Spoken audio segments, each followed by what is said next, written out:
सवाल ये था सर कि आज जो हमारा आज का समाज है, सोसाइटी है, उसमें 3 चीज़ें मिक्स हो गई हैं आपस में, वो समझ नहीं आती कि रिलीजन, कल्चर और माइथोलॉजी क्या है और ये एक कैसे हैं? इनका डिफरेंस क्या है? और ये इन इन तीनों के बिना आपस में ये तीनों काम नहीं कर सकते। जैसे कोई त्योहार सेलिब्रेट करना है तो हमारे कल्चर का पार्ट है, उसको कैसे सेलिब्रेट करना है ये हमारे रिलीजन का पार्ट है, त्योहार क्या होएगा ये माइथोलॉजी है।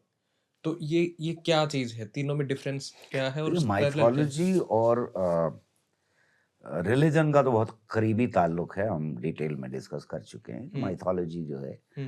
अ, वो रिलीजन का रूप ले ले। रिलीजन का रूप ले लेती है हुँ, बाद में आकर के, हुँ, और टुकड़ों-टुकड़ों में लोग उसको हुँ, मानते हैं, कुछ मानते हुँ, हैं, कुछ नहीं मानते हैं। हुँ, कुछ कुछ तरह की मानते हैं, हुँ। अपने मतलब की निकाल लेते हैं उसमें से, और हाँ, कुछ फ़िल्टर दूसरी आउट कर देते हैं। हाँ, तो माइथोलॉजी का हुँ, तो ये किस्सा हुँ, है, और हुँ, रिलीजन का, इनका आपस में बहुत गहरा हुँ, संबंध है। जहाँ तक कल्चर का सवाल है, हुँ, कल्चर में सारी चीज़ें मौजूद होती हैं। हमारी लैंग्वेज है, हमारा लिटरेचर है, हुँ, हमारी इकोनॉमिक्स है, हमारा हुँ, लॉ है, हमारी रिलीजन है, हुँ, हमारी साइंस, सब कुछ है हुँ, इसके अंदर। हुँ, उससे मिला करके कल्चर बनता है, हुँ, और कल्चर में बहुत धीरे बदलाव आते हैं। बदलाव आते हैं, हुँ, पर कल्चर में बहुत धीरे बदलाव आते हैं। हुँ, इस धरातल के ऊपर, जिसे हम कल्चर कहते हैं, उसमें एक जगह पे खड़ा हुआ है रिलीजन भी, हुँ, और वो अलग-अलग, अलग-अलग रिलीजन है। हुँ, अब आप इससे निकाल करके पूरे हुँ, कल्चर के ऊपर रिलीजन को थोप देंगे तो परेशानी तो होगी। हुँ, वो हमें होता हुआ दिखाई दे रहा है। आरएसएस की और थियोलॉजिकल पोजीशन जो है वो यही है हुँ, कि कल्चर और रिलीजन, हुँ, इन दोनों को एक बता करके जनता को पूरी तरह से कंफ्यूज कर दिया जाए। हुँ, हैरत की बात थी मेरे लिए जब मैं पहली बार गया कुंभ मेले में, हुँ। कि आप 5% तो हिंदू, 30-35 बार गए हो ना सर? अ, हाँ, मतलब 30 साल तक। ओके, वो 30 हर साल 6 तक। महीने, ओके, 6 ओके, साल पे होता है ओके। कुंभ मेला, तो 30 साल तक मैं लगातार गया हूँ। इस बार नहीं हुँ, जा पाया, और जानते हैं आप हुँ, वजह क्या होगी हुँ, हुँ, हुँ, कि हुँ, इस बार नहीं जा पाए। अ, ये कि 5% हिंदू ये यकीन रखते थे, उनका जवाब आया हुँ, कि आदम से इंसान पैदा हुआ, हुँ, और 5% हिंदुओं मुसलमानों ने कहा कि ब्रह्मा ने बनाया। हुँ, ये है कल्चर। हुँ, जिस इलाके के अंदर मुसलमान बसे हुए हैं, और वहां ज्यादातर लोग ये यकीन रखते हैं कि ब्रह्मा से हुँ, पैदा हुआ, हुँ, वहां पर मुसलमान भी ये यकीन रखते हुँ, हैं। ये होता है कल्चर, जो बहुत स्टेबल होता है, हुँ, जिसके ऊपर सब कुछ खड़ा हुआ है। हुँ, और वो हिंदू कह रहे हैं कि आदम ने बनाया है। हुँ, तो जब हम कल्चर पे देखते हैं तो सब होली मनाते हैं, हुँ, दिवाली मनाते हैं, ईद मनाते हैं, हुँ, वो कल्चर का हिस्सा है। लेकिन इसमें कि ईद क्यों मनाई जाती है, जैसा हुँ, आपने कहा, हुँ, उसमें यकीन नहीं रखते, कोई बात नहीं।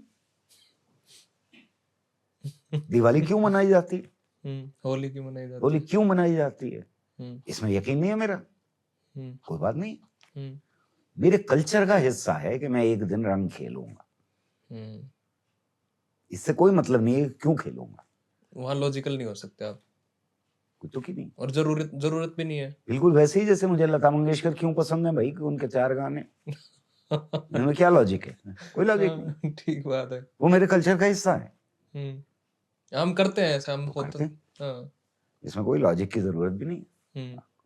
तो ये गॉड वाली बात नहीं होगी कि इसमें सोचने की ज़रूरत नहीं है गॉड है कि नहीं है? नहीं है ज़रूरत, बहुत सारी हाँ, चीज़ें ऐसी हैं जिनमें हाँ, लॉजिक नहीं होती, और साइंस उसके जवाब भी नहीं दे सकती। हुँ, मुझे कोई खाना क्यों पसंद है, हुँ, इसमें क्या लॉजिक है? कुछ लॉजिक नहीं है। हुँ, हुँ, हुँ। पर सही सर कई बार ये होता है कि मिसयूज़ ऑफ साइंस जो होता है, इसके 2 तरीके हैं। एक तो आप साइंस के थ्रू ही साइंस का मिसयूज़ करते हो कि भाई आप कुछ भ्रामक चीज़ फैलाते हो टेक्नोलॉजी के थ्रू, जो एक साइंस का पार्ट है। दूसरी चीज़ जैसे अंग्रेज़ों ने कॉलोनियलिज़्म फैलाया साइंस के नाम के ऊपर कि भाई ये साइंटिफिक नहीं है तो हम हमारे को कॉलोनाइज़ इनको करना पड़ेगा। तो इसको आप कैसे देखते हो मिसयूज़ ऑफ साइंस इन अ, दोनों पर्सपेक्टिव में? ये दोनों चीज़ें मेरे ख़्याल में, और जिसको मैंने बात को बहुत क्लियरली लिखने की कोशिश की है हम्म, अपनी किताब में कि साइंस और टेक्नोलॉजी अलग अलग चीजें हैं। हम्म, ऐसा नहीं है कि साइंस का मिसयूज नहीं हुआ है, हम्म, साइंस का भी मिसयूज हुआ है। जैसा मैंने कहा कि साइंस का मिसयूज इस तरह से होता है कि ब्लड प्रेशर का लफ्ज इस्तेमाल करके आप, या गॉड पार्टिकल का लफ्ज इस्तेमाल करके आप अंधविश्वास फैलाएं समाज के अंदर, या कॉरपोरेट सेक्टर कुछ दवाएं साइंस के नाम पर गलत तरीके से बेच दे, वो साइंस का इस्तेमाल है। ज्यादातर गलत इस्तेमाल होता है टेक्नोलॉजी का, हाँ, यानी टेलीविजन हो, इंटरनेट हो, जहाज हो, हवाई जहाज हो, कार हो, इन चीजों का बुलडोजर। कोई सरकार बड़ा फख्र करने लगे कि हम तो बुलडोजर सरकार हैं।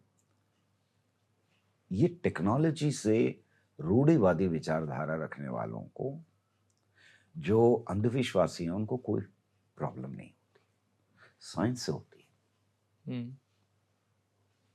साइंस से इसलिए होती है कि साइंस में कोई भी सवाल, जैसा मैंने कहा, कोई भी सवाल आप पूछ सकते हैं, कितने भी बड़े आदमी से पूछ सकते हैं। यहां टकराव पैदा होता है। धर्म के अंदर शासन करने वाले सवाल पसंद नहीं करते, तो यहां टकराव पैदा होता है कि आप साइंस को आगे ना बढ़ने दें, एक हद के अंदर रखें। और ये हिस्ट्री में हमें लगातार दिखाई देता है। ये अलग बात है कि ओवर अ पीरियड हमेशा साइंस जीती है। मतलब न्यूटन्स लॉज के ऊपर भी वो गलीलियो और कोपरनिकस और ब्रूनो के किस्से बहुत मशहूर हैं, लेकिन न्यूटन की किताब के ऊपर भी जब उन्होंने ग्रेविटेशनल फोर्स का, तो उनके ऊपर भी बहुत बड़ा हमला आया। और एक साइंटिस्ट हैं लेबनीज, वो भी बड़े साइंटिस्ट हैं, उनकी तरफ से आया हमला कि न्यूटन जो हैं वो बातें कर रहे हैं ऐसी जो क्रिश्चियनिटी के खिलाफ, एंटी क्राइस्ट हो गए वो। तो ये ब्लास्फेमी हो गई। क्रिश्चियनिटी के खिलाफ तो आप बोल ही नहीं सकते। न्यूटन जो है वो ये कोशिश कर रहे हैं कि गॉड को वो रिप्लेस कर दें ग्रेविटी से। ये इल्जाम न्यूटन पे लगाए गए। और बाकी किस्से बहुत मशहूर है, मैंने किताब में इस किस्से को लिखा है कि किस तरह से न्यूटन को के ऊपर उंगली उठाई गई, हमारे यहाँ किस तरह से आर्यभट्ट पे उंगली उठाई गई। तो साइंस को लेकर के मामला अलग है, टेक्नोलॉजी का अलग है। वो भी मैंने एक किस्सा लिखा है कि हमारे देश में फिशन और फिर फ्यूजन को इस्तेमाल करके बॉम्ब फोड़ा गया, तो यहाँ पे हिंदू बॉम्ब बन गया। पाकिस्तान में फिशन और फ्यूजन को लेकर के बॉम्ब फोड़ा गया, तो वो इस्लामिक बॉम्ब बन गया। उससे कोई परेशानी नहीं। Bomb is technology. E is equal to MC square से परेशानी है, डार्विनिज्म से परेशानी है, क्योंकि ये सोचने का तरीका बदल सकते हैं। ओके।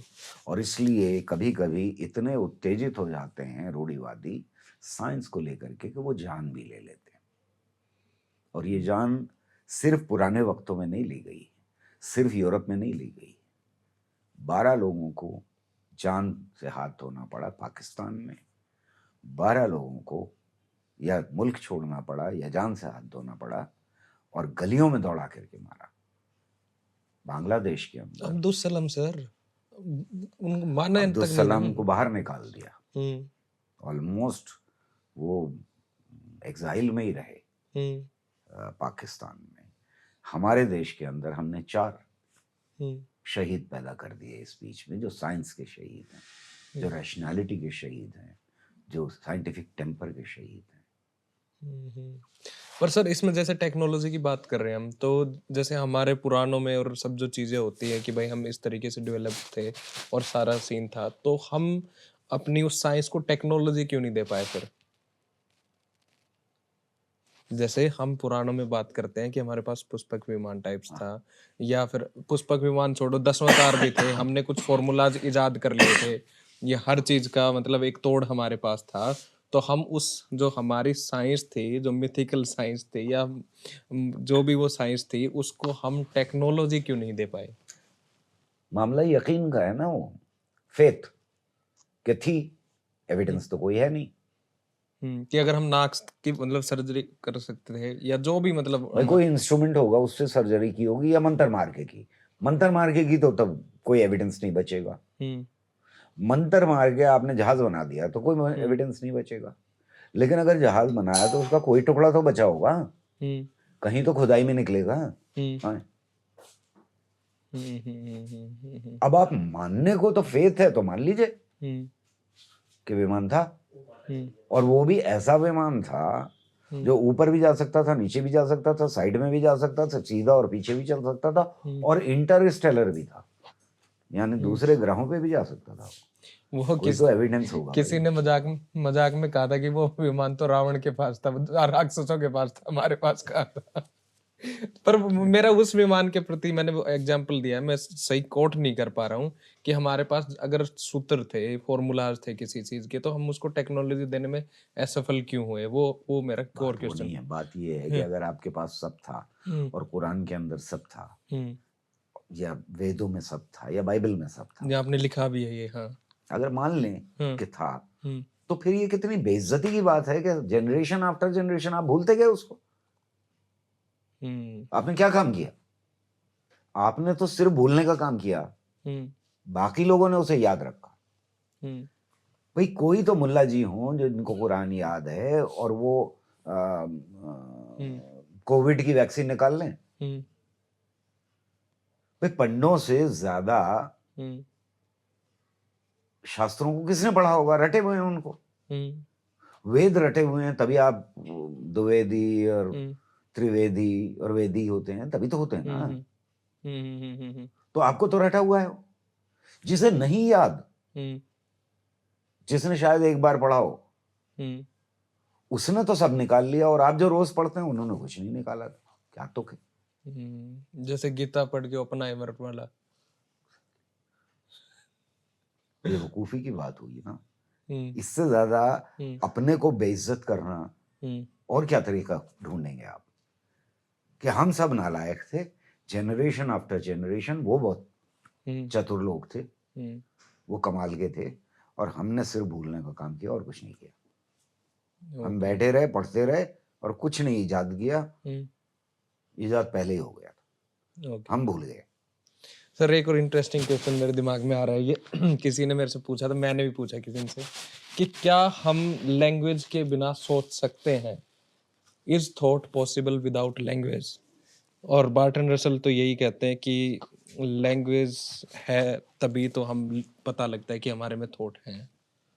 तो is thought possible without language? ये बड़ा कॉम्प्लेक्स क्वेश्चन है, और इसके ऊपर साइंटिस्ट में और जो कॉग्निशन में काम करते हैं, कॉग्निशन के एरिया में काम करते हैं, उनमें मतभेद है। क्योंकि अगर जानवर समझ रखते हैं, राइट, तो शायद वहां थॉट भी है, लैंग्वेज नहीं है। कम्युनिकेशन है, लेकिन सिंबल्स से है, सिंबॉलिक आवाजें हैं उनकी। कुछ आवाजें बताती हैं खतरे के बारे में, कुछ आवाजें बताती हैं खाने के बारे में अगर मिल गया तो, कुछ आवाजें मेटिंग कॉल्स हैं वहां पर, तो कम्युनिकेशन है वहां पर। तो शायद कॉग्निशन की एक स्टेज पहले से शुरू हो जाती है लैंग्वेज से, पर ये दोनों सीढ़ियां धीरे धीरे ही मानव ने चढ़ी हैं। आज की थॉट या पिछले 10,000 साल की थॉट बिना लैंग्वेज के पॉसिबल नहीं। क्योंकि ये बहुत कॉम्प्लेक्स है थॉट। इतनी जटिल सोच और इतने जटिल ख्वाब देखना, मैं ख्वाब देखना इस्तेमाल कर रहा हूं, सपना इसलिए कि जब कोई डिजाइन करता है घर, तो पहले से घर का नक्शा दिमाग में होता है, फिर वो पेपर पे आता है या कंप्यूटर में आता है, फिर हम उसमें बदलाव करते हैं कुछ, पर वो थॉट पहले ही आ जाती है। पर तब लिखते हैं तब तो ऐसा नहीं होता। ऐसा होता है पैरेलली, ऐसा भी होता है कि हम लिखते हैं तो हमारे को पता नहीं चलता है हम नेक्स्ट क्या लिखने वाले हैं, और वो थॉट आता है जब लिखते हैं तब। नहीं, आप वन गो थॉट में तो जब पहले आप ही आएगी तभी हाथ चलेगा, बिना उसके तो हाथ चलेगा ही नहीं। नहीं सर, मतलब माफ करना, मैं आपसे डिसएग्री कर रहा हूँ इस बात पे ओके। कि कई बार जब हम नॉवल लिखते हैं और मेरे दिमाग में एक पर्टिकुलर है चीज है कि मेरे को पेंटिंग के बारे में लिखना है, यूरोपियन पेंटिंग के बारे में, तो मैं जब यूरोपियन पेंटिंग के बारे में लिखना स्टार्ट करूंगा, यूरोपियन पेंटिंग तो मेरे दिमाग में है, जब लिखना स्टार्ट करूंगा और उसको लिखते जाऊंगा तो चीजें आती जाएंगी आती जाएंगी आती जाएंगी। पूरा एक थॉट तो नहीं आया ना मेरे पास जो मेरे को पूरा लिखना है उसमें। या मैं गलत हूँ इसमें? हाँ, गलती हो रही है, गलती हो रही है। गलती ये हो रही है कि आप ट्रेंड हैं यूरोपियन पेंटिंग के और लिखने के, दोनों के बारे में। ना ट्रेंड ना हो तो भी तब तो आप यूरोपियन पेंटिंग को नहीं जानते तो लिख ही नहीं सकते। यूरोपियन पेंटिंग के लिए ट्रेन है आप, आपको पता है कि यूरोपियन पेंटिंग क्या नॉवल है। मान लीजिए आप उसको, नॉवल में, कहानियों में, सोचने में आपने अपने दिमाग को ट्रेन किया हुआ है। अब वो समाज ने ट्रेन किया, आपने ट्रेन किया, ये बिल्कुल अलग बात है, पर ट्रेंड है नंबर एक। दूसरे, जबान के जाने बिना तो नहीं लिख सकते हम, हमारे पास शब्द तो होने ही चाहिए लिखने के लिए। अब अगर ये दोनों चीजों में ट्रेन है तो आपकी थॉट्स कहीं ज्यादा फास्टर होंगी अनट्रेन माइंड के मुकाबले में, राइट।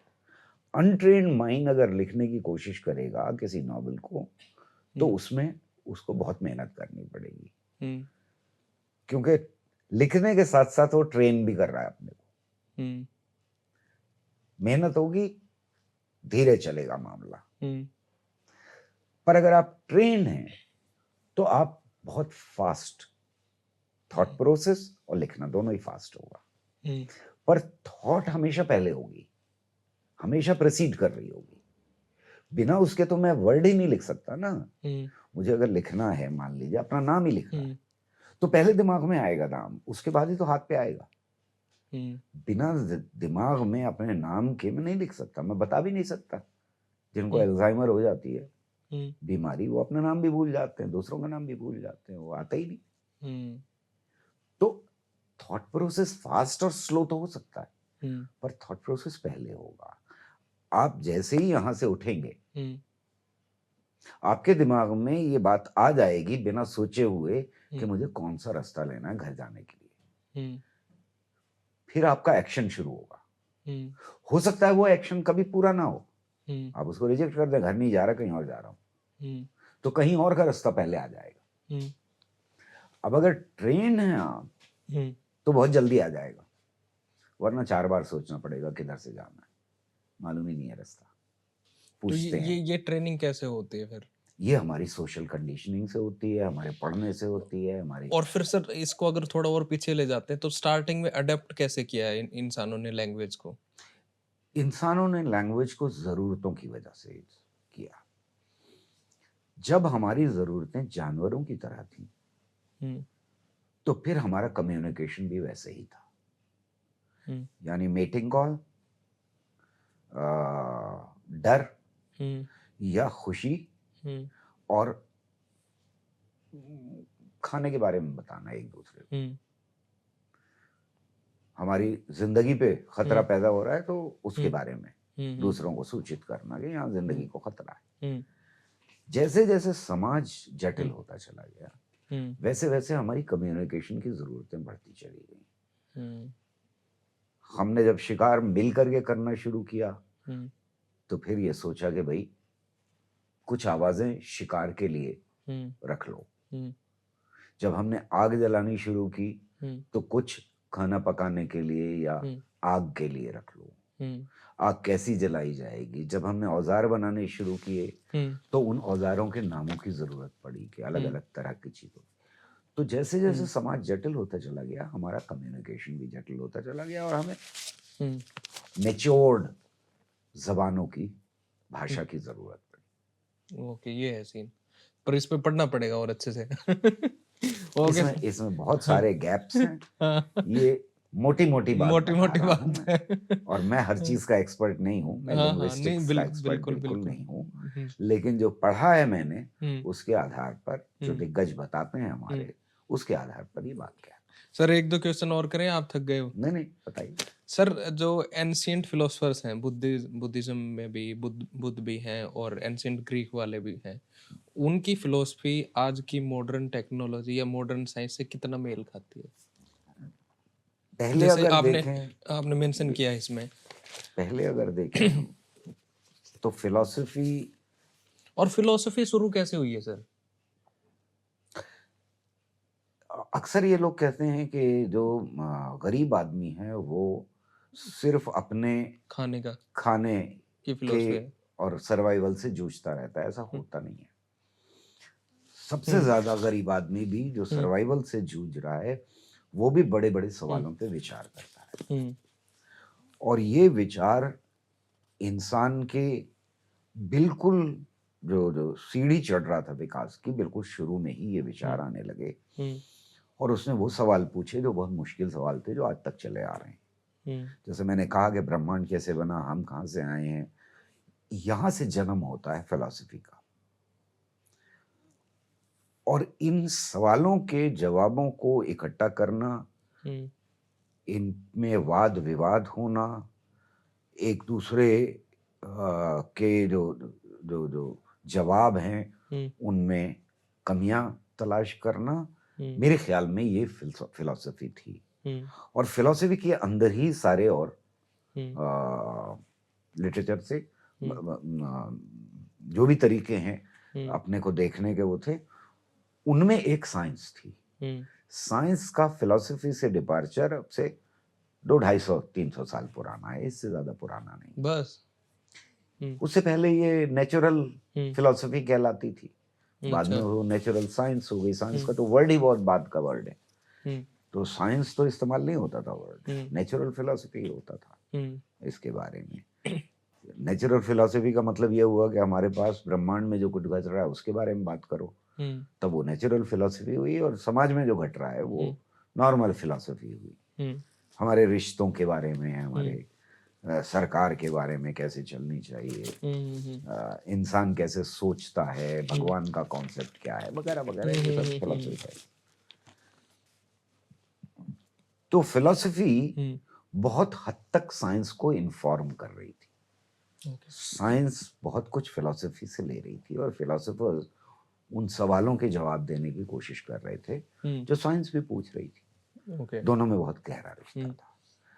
पर पिछले 200-250 साल के बीच में ये खाई दोनों के बीच में बढ़ती चली गई। हम्म, फिलॉसफी उन सवालों के लिए रह गई जो एब्स्ट्रैक्ट थे बिल्कुल, और साइंस उन सवालों के जवाब देने लगी जो ब्रह्मांड से और ब्रह्मांड के उसूलों के साथ रिलेशनशिप थी। हम्म, अब हुआ यह है, खासतौर से, और मैं उनसे एग्री करता हूँ, स्टीवन हॉकिंस से, हम्म, कि पिछले 50-60 सालों में, हम्म, मोर और लेस 20वीं सदी में, फिलॉसफी का समाज को समझने में और ब्रह्मांड को समझने में, दोनों में बहुत कम कंट्रीब्यूशन है। अच्छा। वो तो बहुत सख्त बात कहते हैं, वो तो कहते हैं कि philosophy is dead, Steven Hawkins. लेकिन ये कि बहुत कम कंट्रीब्यूशन है हमारी समाज को और ब्रह्मांड को समझने में। ज्यादातर जो ज्ञान बढ़ा है हमारा, वो ज्यादातर साइंस से ही आया है, इंक्लूडिंग जो क्वांटम मैकेनिक्स है, वो फिलॉसफी को बहुत करीब है। पुरानी फिलॉसफी को अगर हम देखें तो वो उस तरह के सवालों से डील कर रही है। पर क्वांटम मैकेनिक्स ने ही मेजर कंट्रीब्यूशन इस बीच में किया है, हमारी नॉलेज बढ़ाई है। फिलॉसफी में बहुत कम काम हो पाया है, कोई नई बात नहीं आ पाई। तो ये सिर्फ मेथड रह गए हैं, वो सच को जानने का काम अब साइंस करेगा जो आगे का है। ऐसा ही हो रहा है। ओके। होता हुआ तो सर ऐसा ही चल आपने रहा बड़ी है। आसान भाषा में डार्विन और आइंस्टाइन की थ्योरी समझाई है इसमें। आप प्लीज, कोशिश ही की है। हाँ आप प्लीज एक बार वो बता देंगे, क्योंकि अदरवाइज वो बड़ी मुश्किल लगती है वो। डार्विन की हाँ। थ्योरी समझना इसलिए बहुत मुश्किल है कि आप इस जमीन के ऊपर, साइंस ये कहती है, आप समझ लें कि धरती के बनने के 1 बिलियन ईयर्स में ही धरती पर जिंदगी पैदा हो गई। अब है 3.5 बिलियन ईयर्स का सफर। तो ये तो समझना बड़ा आसान है कि भगवान ने बनाया सब कुछ और अलग अलग बनाया, और बाइबल ये कह रही है कि 6 दिन में बनाया, कुरान कह रहा है या तौरा कह रही है कि 6 दिन में बनाया। तो ये तो बड़े आसान से जवाब है, इसमें तो कोई प्रॉब्लम ही नहीं। पर ये कि उन्होंने नहीं बनाया, ये एवोल्यूशन से बना है, क्योंकि 3.5 बिलियन ईयर्स में फैला हुआ है। इसलिए ये समझना बड़ा मुश्किल है कि नेचर ने अपने आप कैसे बना दिया। तो डार्विन की थ्योरी ये कह रही है कि नेचुरल सिलेक्शन है जो विकास का रास्ता दिखाता है। इसका क्या मतलब है? इसका ये मतलब है कि सृष्टि में लगातार एक्सपेरिमेंट होते रहते, बदलाव आते रहते हैं, और वो बदलाव बच जाता है जो ज्यादा पावरफुल है, जिसके अंदर बचने की क्षमता ज्यादा है।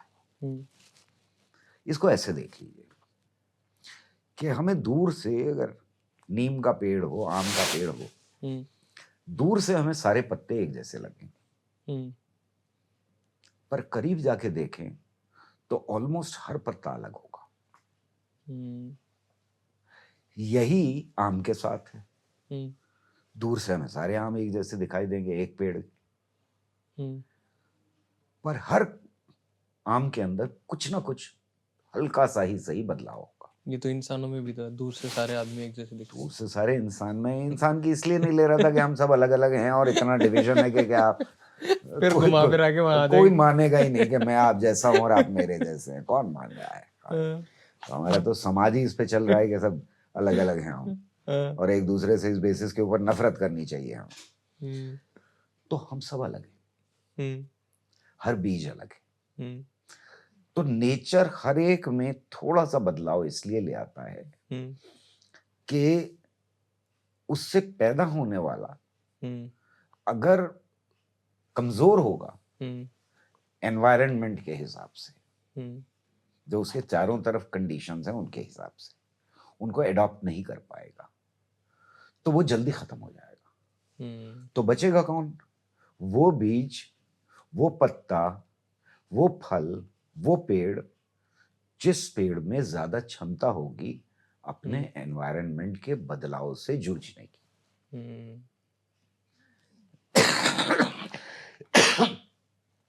एक और भी एक्सपेरिमेंट बहुत अच्छा था कि तितलियां 2 तरह की थी यूरोप में।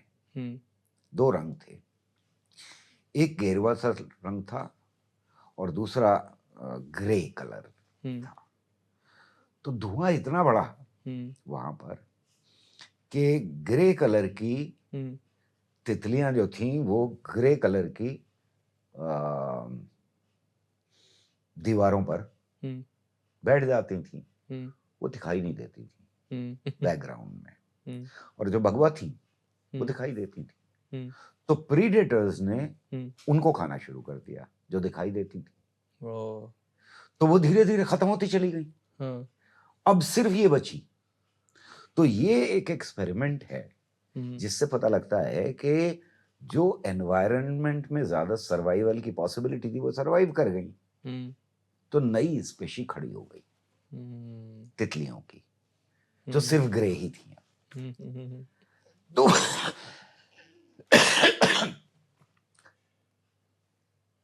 3.5 बिलियन ईयर्स में ऐसे बड़े सारे बदलाव आए, बड़ी सारी स्पेशीज खत्म हो गई, नई स्पेशीज बहुत धीरे धीरे धीरे धीरे पैदा हुई, और अब हम इन स्पेशीज को अगर मैप आउट करें, एक लाइन के ऊपर रखने की कोशिश करें, तो हमें साफ दिखाई देता है कि इनमें आपस में क्या रिश्ता है। यानी जो पहली काई थी पैदा हुई या पहला एमीबा पैदा हुआ, हमारा उसके साथ क्या रिश्ता है, ये आम आदमी के लिए समझना और देखना मुश्किल काम है।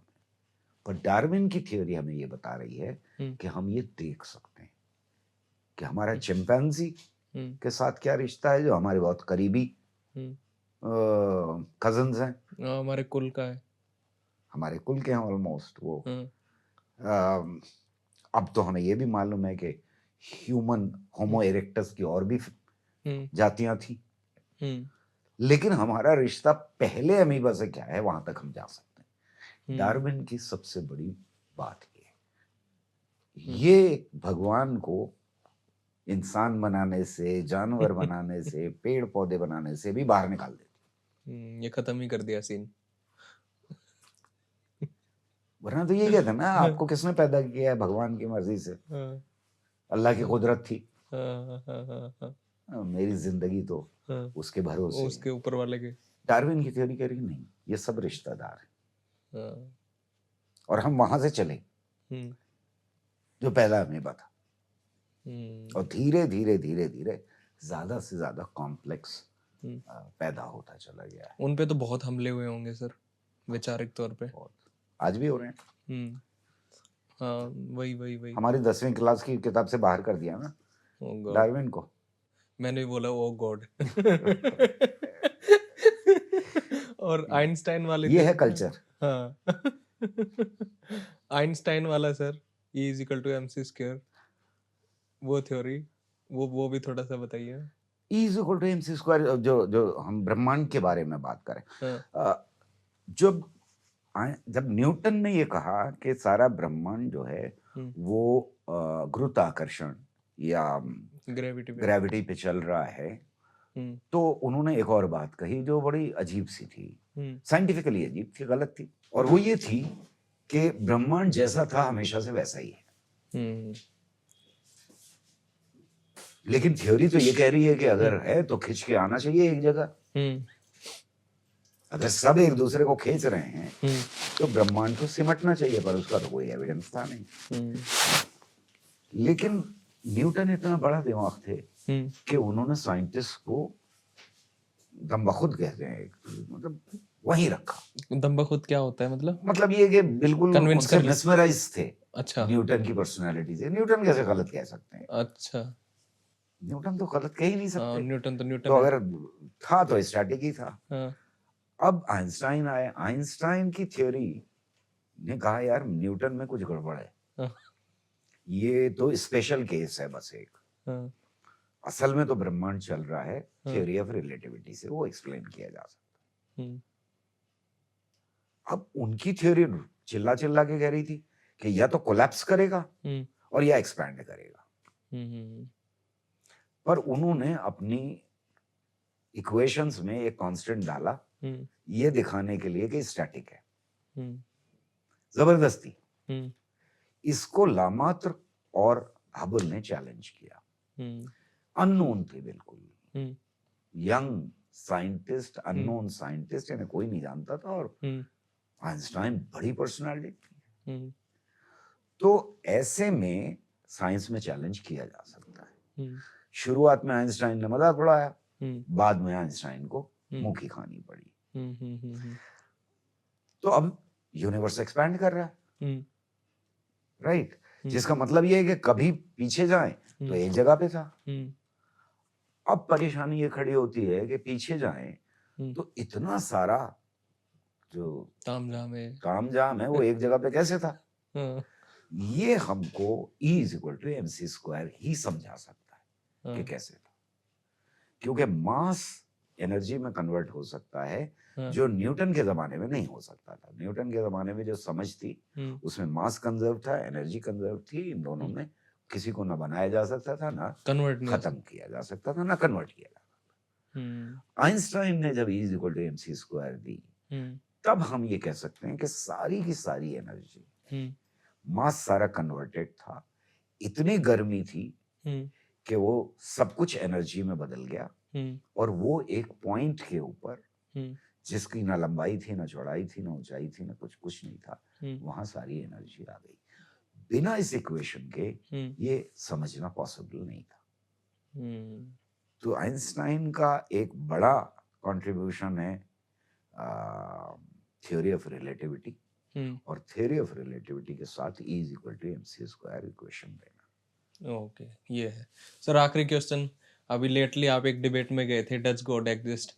आप कितना एग्री करते हैं दोनों जेंटलमैन की बातों से वहाँ पे? और आपने एक सवाल भी पूछा था वहाँ पे। उसका आप क्या जवाब देना चाहोगे खुद?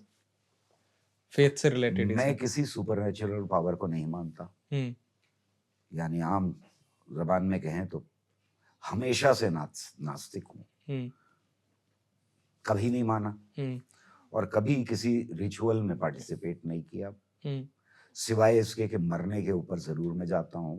हुँ। अ, वो जो भी कल्चर का तरीका पार्ट है। जिसका जो भी तरीका होता है, हुँ, सिख हूँ तो उनके साथ खड़ा होना, हुँ, हिंदू हूँ तो उनके हुँ, साथ खड़ा होना, मुझे कोई फ़र्क नहीं पड़ता। कोई मेरे तिलक लगा देता है तो मुझे कोई फ़र्क नहीं हुँ, पड़ता। वो कल्चर का हिस्सा मैं समझता हूँ। हुँ, ना हो तो अच्छा है, हुँ। पर है तो भी कोई दिक्कत नहीं। है भी तो भी कोई दिक्कत नहीं।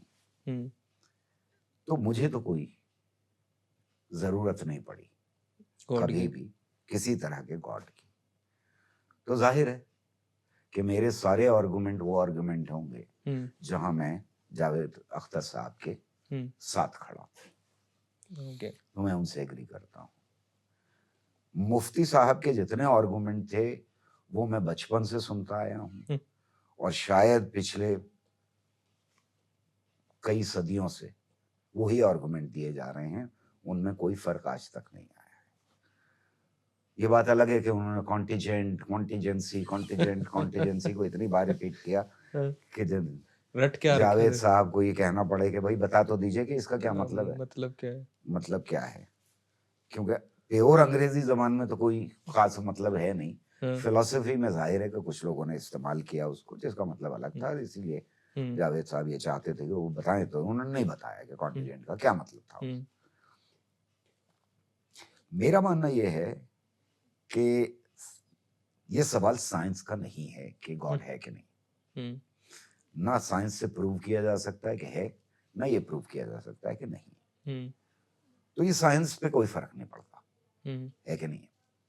हुँ, हुँ, हुँ, हुँ, हुँ, लेकिन समाज पे पड़ता है। समाज के लिए अभी कल ही किसी ने आर्टिकल लिखा है कि ये बेकार की बहस थी। हाँ, उतनी मैच्योर्ड मेरे को भी नहीं लगी वो। मतलब कहा यही गया कि हुँ, वो ये बेकार की बहस। मैं ये कह रहा हूँ कि 4000 साल में पहली बार हुँ, सीधे इस मुद्दे पर बहस हुई। हुँ, ये अपने अंदर इम्पोर्टेंट है। हाँ, ठीक है। राइट? समाज के शुरुआत है। अंदर खुल के हुँ, इस बात के ऊपर और सभ्य तरीके से हुई। ये नहीं हुआ कि हुँ, आप मुझे मारें और मैं आपको मारूँ हुँ, हुँ, और इस पे ख़त्म हो हुँ। बातचीत। पर ऐसी बहस तो बहुत बार होती रहती है सर। ये इस एक उन सवाल के ऊपर डज़ गॉड एक्सिस्ट हुँ, कोई पब्लिक एरेना में नहीं हुई। हुँ, ज़रूर हुई है हुँ, चारवाक के ज़माने से लेकर के बाद तक हुँ, हुई है हुँ, बहस, लेकिन वो सिर्फ़ इंटेलेक्चुअल्स के बीच में हुई। हुँ, पब्लिक मीडियम को यूज़ करके पब्लिक एरेना में कभी नहीं हुई। तो हुँ, ये पहली बार हुई हिंदुस्तान में और for me hmm, it's a very welcome thing हाँ, कि कम से कम नौजवान नस्लों के पास दोनों तरह के आर्गुमेंट पहुंचे, हुँ, वरना हम एक ही तरह के आर्गुमेंट में फंस के रह जाते हैं हुँ, और उसी को रिपीट करते रहते हैं बार बार बार बार और सोचते हैं हम बड़ी चीज हो गए। हुँ, मैंने जो सवाल पूछा था उसमें जो बात मैं आपके इंटरव्यू में कह चुका हुँ, वो इसी से रिलेटेड है कि लॉजिक दोनों में है हुँ, मेरी समझ के हिसाब से, लेकिन यहाँ और लॉजिक का आधार फेथ है। फेथ, लॉजिक का आधार बेसिकली सवाल ना पूछना है beyond a certain limit. Hmm, logic का आधार इस बात के ऊपर है कि कोई सुपरनेचुरल पावर है जो फिजिक्स के लॉज को, ब्रह्मांड के लॉज को तोड़ सकता है। हुँ, उसी ने बनाए, वो तोड़ भी सकता है, हुँ, क्योंकि चमत्कार के बिना कोई धर्म नहीं है। हुँ, जब तक चमत्कार नहीं हो रहा, चमत्कार क्या है? फिजिक्स के लॉज टूटना, नेचर के लॉज टूटना, हुँ, यही तो है चमत्कार। और हाँ, क्या चमत्कार? तो बिना उसके कोई धर्म नहीं है और इसमें जरूरत इस बात की होती है धर्म के मानने वालों को, गॉड के मानने वालों को, कि वो फिजिक्स के लॉज को तोड़ सके। ये आधार है लॉजिक का, हुँ, जबकि साइंस में हुँ, आधार ही अलग है। आधारी लॉजिक है। आधार ही लॉजिक, सॉरी आप बता रहे थे, सॉरी। बिल्कुल। हाँ, सवाल पूछना हाँ, वो कहीं नहीं रुकता। हुँ, आप कोई भी सवाल पूछ सकते हैं, सवाल गलत नहीं होता, जवाब गलत हो सकता है। साइंस के अंदर। यहाँ सवाल भी गलत हो सकता है और जवाब भी गलत हो सकता है धर्म के अंदर। आपको इजाजत ही नहीं है ये पूछने की कि भगवान को किसने बनाया, राइट। साइंस के अंदर हम किसी को भी चैलेंज कर सकते हैं, कोई अथॉरिटी नहीं। अथॉरिटी कहाँ है? अथॉरिटी क्लेम में है। हाँ। और क्लेम गलत हो गया तो अथॉरिटी खत्म हो गई उसकी। वहां अथॉरिटी टेक्स्ट में है, पढ़े लिखे लोगों में है। आप इसीलिए तरह तरह की वेशभूषा में सारे लीडर्स दिखाई देते हैं। अक्सर ऐसा लगता है फैंसी ड्रेस में आए हैं वो, इस तरह के कपड़े पहनते हैं जो दूसरों से अलग हो। तो लॉजिक वहां भी है, लेकिन लॉजिक जिस आधार पे बिल्ड हो रही है वो लॉजिकल नहीं है, वो लॉजिकल नहीं है। ओके सर, आखिर में कोई पोएट्री सुना दीजिए आपकी, वो वाला पक्ष पे तो मैंने बात ही नहीं करी, खूबसूरत सी। हाँ? उस पे कभी और बात करते हैं। हाँ, पोएट्री के साथ एंड करते हैं। अभी लोग भी थक जाएंगे हाँ इसमें। एक पोएट्री के साथ लंबा बातचीत नहीं देखते हैं, लंबी लंबी बातचीत देखते हैं लोग, क्योंकि वो एक फ्लो में होती है ना, तो फिर जब इंटरेस्ट डेवलप होता है, यही वही वाली बात है कि मुश्किल चीज को या तो आप बिल्कुल इग्नोर कर देते हो या बहुत ही ज्यादा इंटरेस्टेड हो जाते हो, तो यही सीन